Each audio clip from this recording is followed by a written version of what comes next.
জুলাই সনদে ভোট।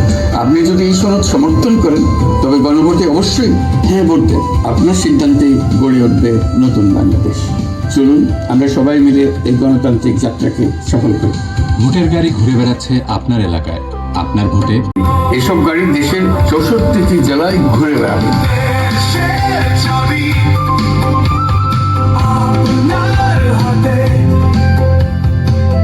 আমরা অভিযোগ, আমাদের কাছে জনগণের অভিযোগ আছে যে এরকম বিগত সংসদ নির্বাচনগুলোতে জনগণ স্বতঃস্ফূর্তভাবে ভোট দিতে পারেনি।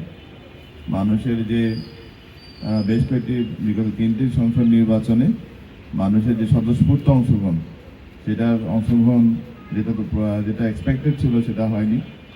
এবারে যে ত্রয়োদশ জাতীয় সংসদ নির্বাচন যেটা 12 ফেব্রুয়ারি অনুষ্ঠিত হতে যাচ্ছে, সেখানে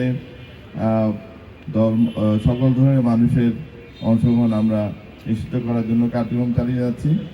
অন্যান্য জেলার মতো মেহেরপুর জেলাতেও আমরা ইতিমধ্যে আমাদের যারা সংসদ নির্বাচনের জন্য যারা মনোনয়নপত্র দাখিল করেছেন তাদের মনোনয়নপত্র অলরেডি আমরা বাছাই করেছি এবং আগামী 21শে জানুয়ারি প্রতীক বরাদ্দের পর থেকেই সবাই তাদের নির্বাচনী প্রচারণা কার্যক্রম শুরু করবেন।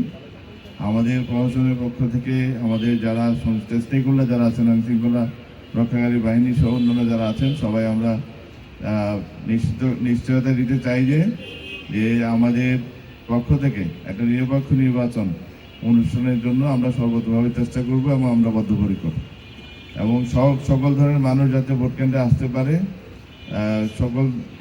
তারা যাতে কোনো ধরনের ভয়ভীতির মধ্যে না থাকে সে বিষয়ে আমরা কাজ করছি। যাতে আমরা গঠন করতে পারি সেই বিষয়টা গণভোটের মাধ্যমে প্রতিফলিত হবে। তো আমি মেহেরপুরবাসীকে উদাত্তভাবে আহ্বান জানাচ্ছি যে আপনারা সবাই স্বতঃস্ফূর্তভাবে আগামী 12ই ফেব্রুয়ারি জাতীয় সংসদ নির্বাচনে আপনাদের ভোটাধিকার প্রয়োগ করবেন এবং গণভোটের মাধ্যমে যে পরিবর্তিত বাংলাদেশ আমরা আশা করছি, যে নতুন বাংলাদেশ প্রত্যাশা করছি, সেই প্রত্যাশিত বাংলাদেশ যাতে হয় সেজন্য আপনারা গণভোটে আপনাদের মতামত প্রয়োগ করবেন। যদি আপনারা সংস্কারের পক্ষে থাকেন, যদি নতুন বাংলাদেশ গড়ার পক্ষে থাকেন, তাহলে আপনারা হ্যাঁ ভোটে আপনাদের যে ম্যান্ডেট সেটা প্রদান করবেন। আর যদি আপনারা মনে করেন যে না, বাংলাদেশ আবার পিছনের দিকে চলে যাক, আপনারা যদি মনে করেন যে রাজনৈতিক দলগুলো যে বিষয়গুলোতে সংস্কারের জন্য যেগুলোতে ঐক্যমত পোষণ করেছে সেগুলো বাস্তবায়িত না হোক, সেক্ষেত্রে আপনাদের বিবেকে যেটা আপনারা মনে করেন সেটা আপনারা সেভাবে আপনার জাজমেন্ট বা রায় প্রদান করবেন। তো আমরা আশা করছি আপনারা সংস্কারের পক্ষেই দেশকে এগিয়ে নিয়ে যাবেন, নতুন বাংলাদেশ গড়ার জন্য আপনারা সবাই বদ্ধপরিকর, এটা আমরা আশা করছি।